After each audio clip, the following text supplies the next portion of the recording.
Welcome to the Glytamins audio presentation. In the next 20 minutes, you will learn what gallstones are, what kinds of problems they can cause, and what you can do to get rid of them. Gallstones are nothing more than coagulated bile. Bile is the green alkaline liquid produced by the liver, which, among other things, helps us digest our food. The liver produces about 1 liter of bile a day and stores it in a muscular sac called the gallbladder. The gallbladder then squirts this bile down a tube called the common bile duct into the small intestines to mix with the food that comes from the stomach. Well, that's what's supposed to happen.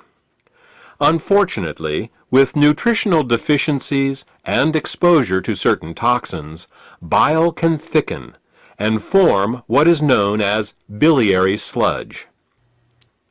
When this biliary sludge forms, it makes it very hard for the gallbladder to get the bile into the small intestines. It's like trying to squeeze glue through a straw.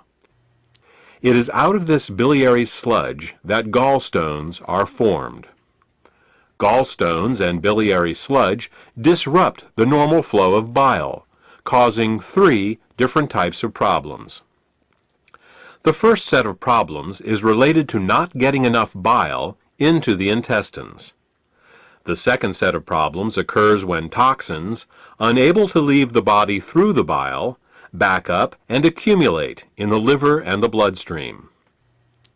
The third set of problems occurs when the bile, unable to get into the intestines, backwashes into the pancreas and liver. Let's start with the first set of problems and consider what happens when the bile becomes too thick or full of stones to reach the intestines in required amounts. The first thing that bile does in the small intestine is to neutralize the acidity of the food coming out of the stomach. In order to disinfect and digest the food that we eat, the stomach secretes hydrochloric acid.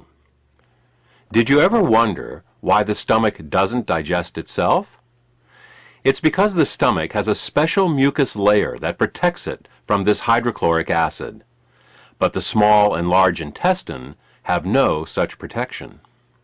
Instead, they rely on bile.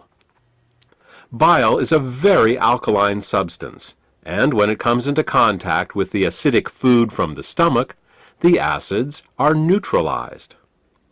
If bile can't get into the small intestine in required amounts due to biliary sludge and gallstones, then stomach acids in the food are never fully neutralized.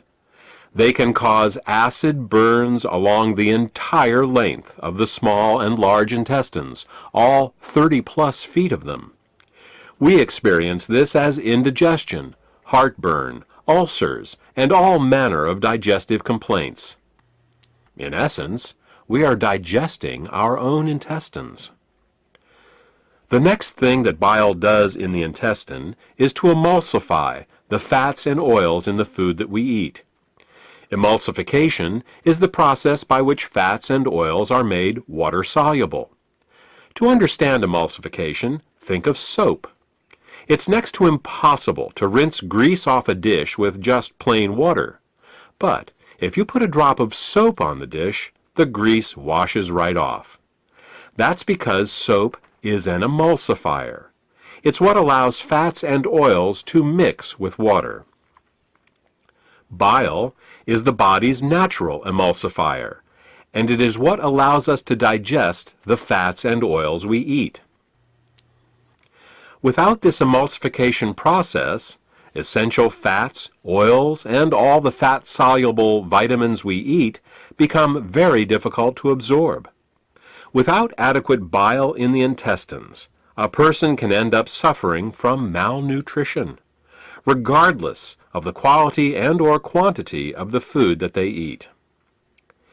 If eating fats and oils gives you indigestion, or if you have difficulty with food absorption, it could be due to biliary sludge or gallstones.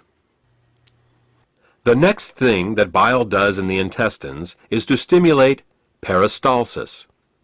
Peristalsis is the rhythmic, wave-like motion of the intestinal muscles that moves the food through our digestive tract. If you don't get enough bile into your intestines, you're bound to be constipated, no matter how much fiber you eat. Some people have the misfortune of experiencing alternating constipation and diarrhea. This can be a very confusing experience, but the cause can be quite simple. Without sufficient bile, the hydrochloric acid-rich, partially digested food just sits in the intestines with no peristalsis. Thus, a person becomes constipated, but at the same time his or her intestines are being burned.